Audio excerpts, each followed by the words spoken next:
la colaboración de... ¿Qué nos traes hoy, Diana? Gracias, Marce. Juan, buenos días al auditorio.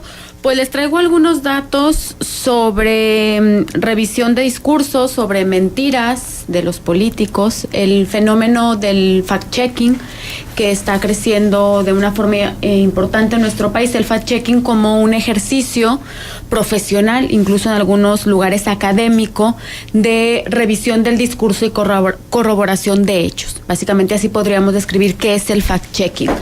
Ha habido ya movimientos en México de fact-checking, está por lanzarse uno importante en torno al proceso electoral de este verano, encabezado por la gente de Animal Político en alianza con otros medios. Precisamente Animal Político tiene el sabueso. Exacto, que el sabueso es un ejercicio enteramente de fact-checking, es decir, es el despliegue de recursos de investigación, de acceso a la información que te permiten ir a la fuente original de los datos para corroborar. Ojo, y esto es bien importante, porque luego a veces se dice que es como decir es solamente destapar mentiras. No necesariamente, es corroborar qué tanto coinciden las declaraciones de los políticos con los hechos reales, o por lo menos con los hechos que están plasmados en los datos disponibles.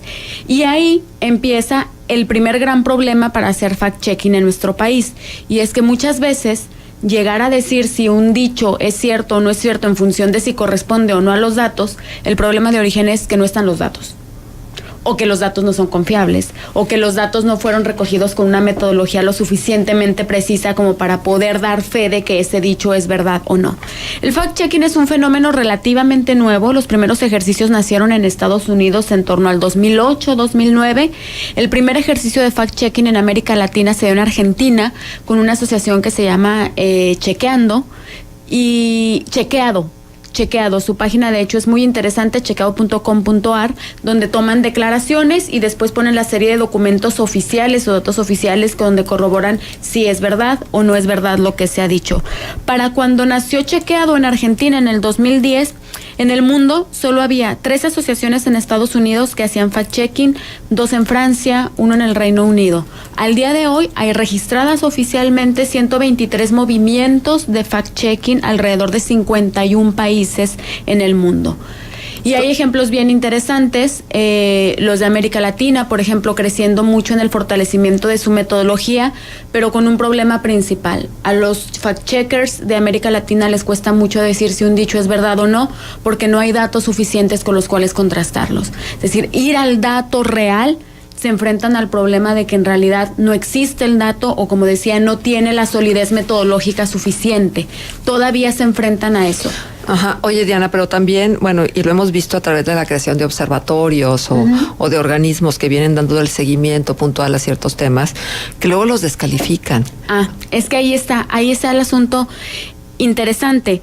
¿Sirve o no sirve, Marcela, el fact-checking? Porque sirve o no sirve saber que un político nos está diciendo una verdad o una mentira. Y la respuesta que dan los fact-checkers, acaba de ser su reunión anual donde se reúnen estas 123 asociaciones y después publican como una minuta de las conclusiones a las que llegan, es: al día de hoy sirve de poco. Sirve de poco para ciertas cosas. Por ejemplo, sirve de poco en términos de legitimidad política. ¿Por qué? Hoy los fact-checkers tienen una conclusión bien importante. Con el público ideologizado, es decir, con el público que ya tiene clara una afiliación política, el fact-checking solo tiene un uso negativo. Es decir, solo me sirve el fact-checking si me ayuda para corroborar que el de enfrente efectivamente está mal como yo creo que está mal. Y pasa mucho, justo una de las conferencias que se dieron en este encuentro anual de fact-checkers tiene que ver con eso que tú comentas. Cómo las asociaciones se están dando cuenta de que para el público ideologizado el fact-checking es: oye, es que dicen que tu político dijo esto y el dato dice que no es cierto. No debe estar bien hecho el estudio. Bueno, en realidad no es tan importante, ¿no? No era ¿quién como les tan paga certero. para hacer ese estudio? ¿O quién les paga para hacer ese estudio? Y yo pienso, cuando escuchaba eso, se me vienen a la mente claros ejemplos, ¿no? Y voy a hablar de los 2 candidatos punteros. Los hijos de Andrés Manuel tienen más de 15 años viviendo del dinero público que les dan las prerrogativas de Morena. Señor, ¿usted tiene un asunto de nepotismo en el partido? No, claro, ¿quién dice eso? Todo está mal. Lo compruebas. salen documentos oficiales donde los señores tienen más de 15 años cobrando de las prerrogativas de Morena. ¿Y qué dicen los amloístas? Claro, ataque. Claro, mafia del poder. Es un hecho. Ahí están los documentos, ahí están los cheques con los que se les ha pagado. Ahí está la evidencia, porque finalmente de eso se trata el fact-checking, de ir a la evidencia de que, a ver, si tú eres el líder de una asociación y tus hijos, porque hay una evidencia de que son tus hijos, tienen 15 años cobrando de ese instituto político, porque hay evidencia de que han cobrado, eso se llama nepotismo.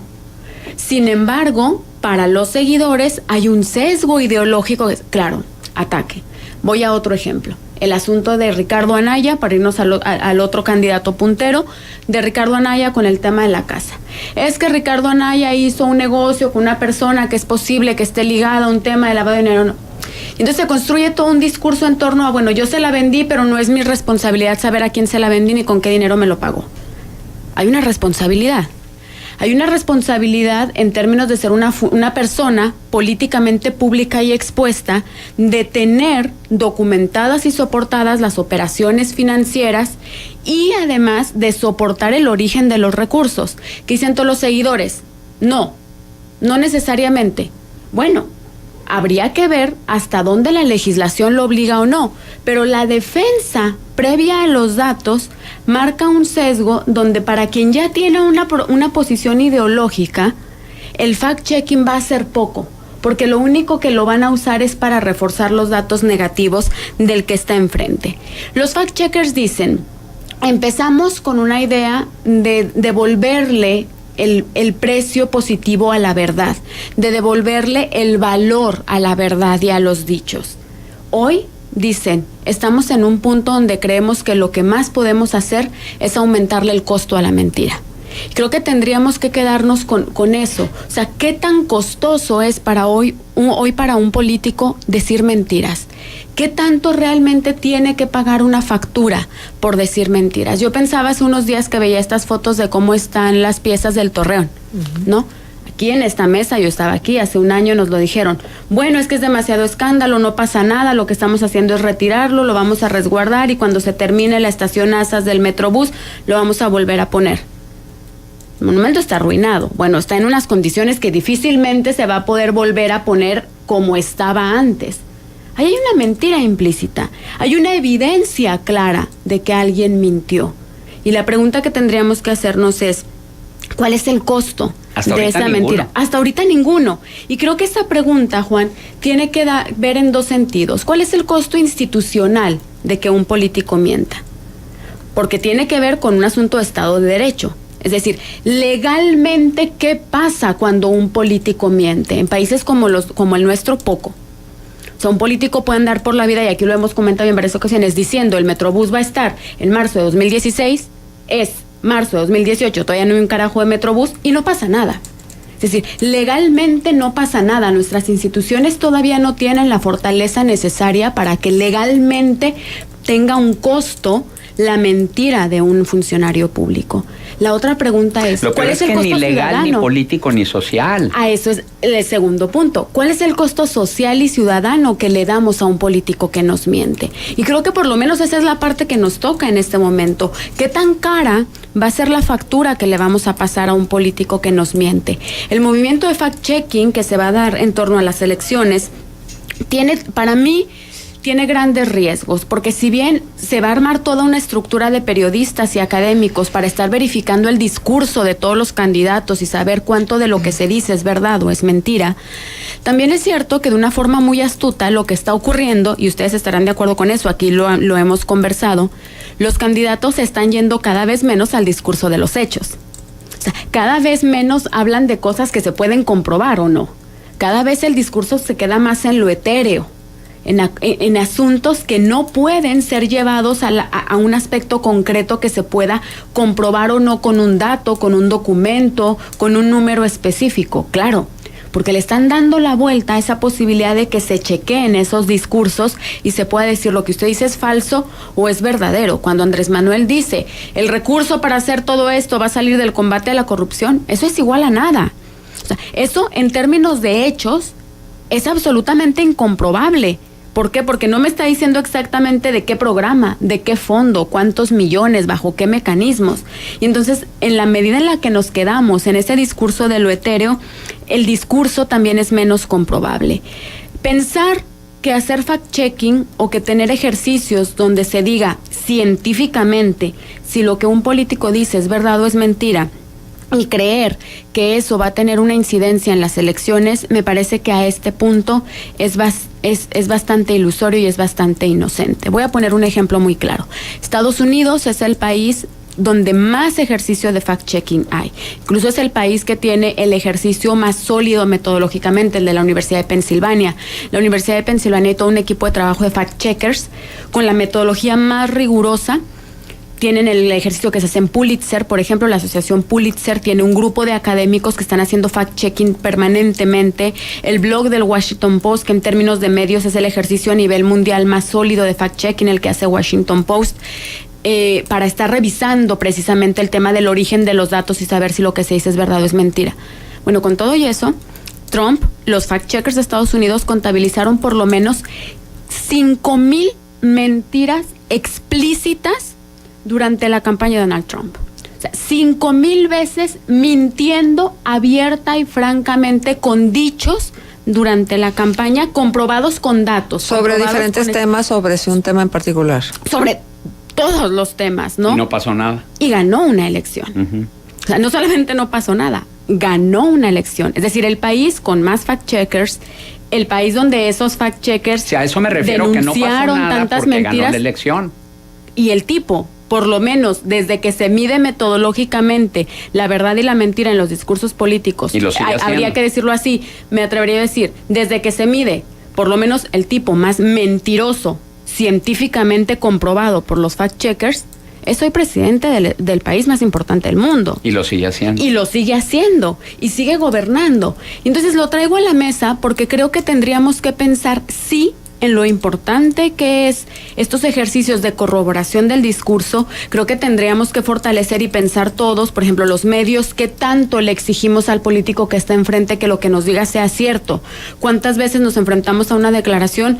Yo lo cuento siempre así, ¿no? Donde sea, tú me mientes, yo sé que me mientes, tú sabes que yo sé que me mientes, y seguimos conversando públicamente. Pero luego también pasa con el ciudadano, Juan.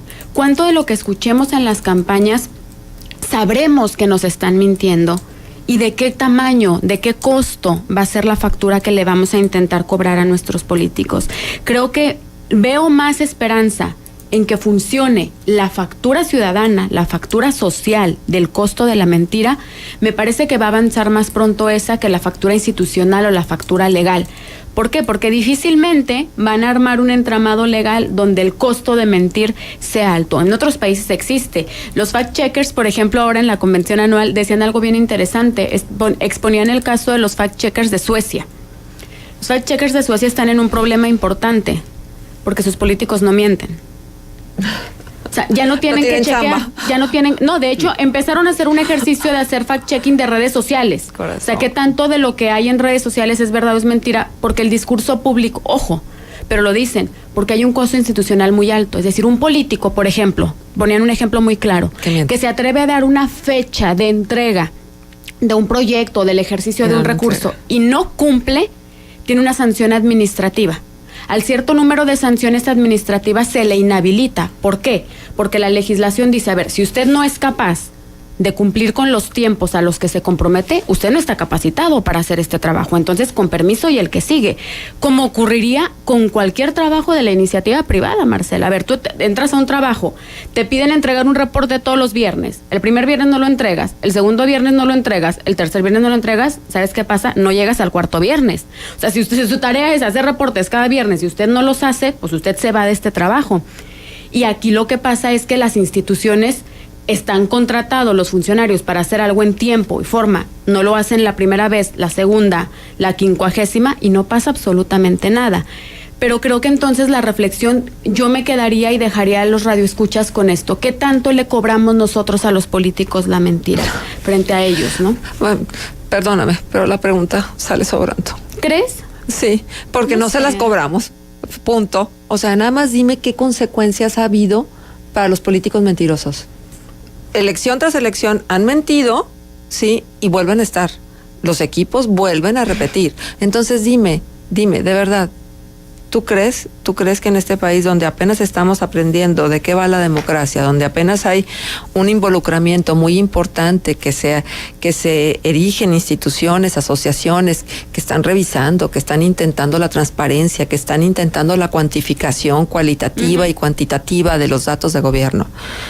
¿Tú crees que sea un buen momento para preguntar? Creo que nos falta. Claro, pero hay que empezar. Yo decía el otro día cosas como, a ver, y hay microejercicios, ¿no, Marcela? O sea, a todos nos van, en los próximos meses, tarde o temprano, nos va a ir a tocar la puerta un político. O sea, mi colonia les gusta mucho y ahí siempre van, ¿no? En la vida, ¿qué? Me han tocado la puerta a mí. Bueno, es que tu colonia funciona a lo mejor. No, porque no siempre he vivido en la colonia. A mí me han tocado la puerta casi todos los candidatos. Y ese es un buen momento para cuestionarlos, ¿no? Me parece muy bien, hagámoslo ya. Diana, muchísimas gracias por estar con nosotros. Gracias, nos dejas Marcela. Un punto de contacto. Sí, nos leemos en Twitter, por ahí les dejo unos datos y las ligas para que vean estos ejercicios de fact-checking. Diana Torres, Diana con Y, entonces al final. Gracias.